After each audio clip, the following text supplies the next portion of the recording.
Here's a shocking number. Cybercrime could cost businesses nearly $2 trillion by the year 2019.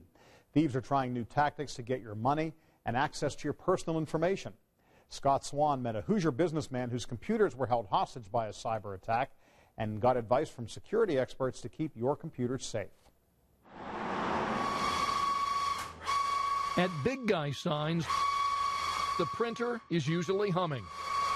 I tell everybody, you know, from a desktop sign to a billboard sign, everything in between.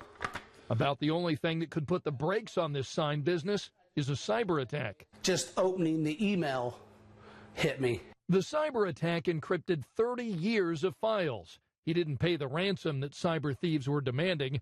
Instead, he spent countless hours working on a backup computer set up off-site. Technically, I've been shut down without my server or my files for 2 weeks today. Helping businesses combat cyber attacks is what Matt Gangward does at Rook Security in Indianapolis. There have been a number of notable attacks. Gangward says hackers continue to send mass emails hoping to draw you in. As a consumer, paying really close attention to even the language that's in the email. Often there'll be a lot of typos, incorrect grammar. Rook Security has these 3 tips to prevent becoming a cyber attack victim. Tip number 1, don't open suspicious links or attachments. Most email systems, you can actually hover over links and it'll expand them and show the actual where it's going to take you. Tip number 2, monitor your statements, because if hackers get into a site that you use, they could get your credit card information. What attackers will often do is called washing cards, to where they'll actually run really small transactions through on all of the cards just to see if they work and if there's money on them. Tip number 3, use a passphrase instead of a password. Pick something that you're passionate about, that you'll remember, a hobby, and just start mixing those phrases together. And before you know, you'll come up with a very long, secure password that's easy for you to remember. Experts say don't use your name or your birth date or anything you could find on social media. Instead, think of a sentence that directly applies to you.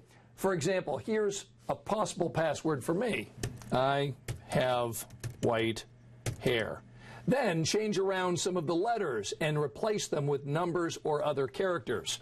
By the way, that's not my real password.